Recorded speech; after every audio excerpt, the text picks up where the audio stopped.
দর্শক বন্ধুরা রাতে দেখেন, এই রাতে চলে এসেছে এই ঘোড়া, অশ্ব ঘোড়া। ওরে বাবারে বাবা, বাবারে বাবা, দেখেন দৌড়ে দৌড়ে ঘোড়াগুলো কিন্তু উৎকে চিৎকে পড়ে যাচ্ছে।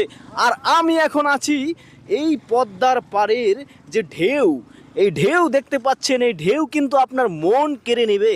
জুবায়ের আব্দুল্লাহ এখন এই পদ্মার পাড়ের ঢেউ, এই শহরের কোলাহল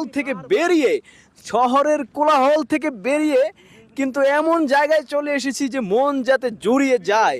এখানে দেখতে পাচ্ছেন গুটি কয়েক এই যে সদস্য বিন্দু রয়েছে, টিম মেম্বার রয়েছে। এই যে আমাদের অত্যন্ত জনপ্রিয় ব্র্যান্ডের নাম হচ্ছে মিরাজ। এই হ্যাঁ, জনপ্রিয় ব্র্যান্ড মিরাজ। কি বলতে চাও এই এই যে বাতাস, এই যে পদ্মার পাড়ের বাতাস, এই বাতাস এইখানে কেমন লাগতেছে? একটাই কথা, যারা সুন্দর একটা মনোরম পরিবেশ উপভোগ করতে চান সবাই এই জায়গায় চলে আসে। তো সুন্দর মনোরম পরিবেশ যদি উপভোগ করতে চান তাহলে চলে আসেন পদ্মার পাড়ে। এই ঢেউয়ের প্রেমে একদম মাতোয়ারা। আমার মনটা কেড়ে নিল। কে কেড়ে নিল আমার মনটা? এই পদ্মার ঢেউ আমার মনটা কেড়ে নিল।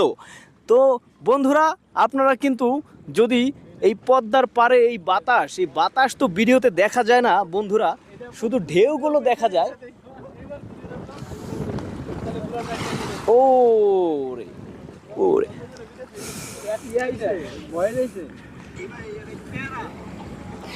তো বন্ধুরা, আপনারা যদি ঢাকা শহর থেকে একটু মুক্ত বাতাস পেতে চান, ঢাকার কাছাকাছি নবাবগঞ্জে মইনট ঘাট যে পদ্মার পাড় রয়েছে, সেখানে সন্ধ্যাবেলা চলে আসলে এরকম মনোমুগ্ধকর বাতাস, এই বাতাস উপভোগ করতে পারবেন আপনারা।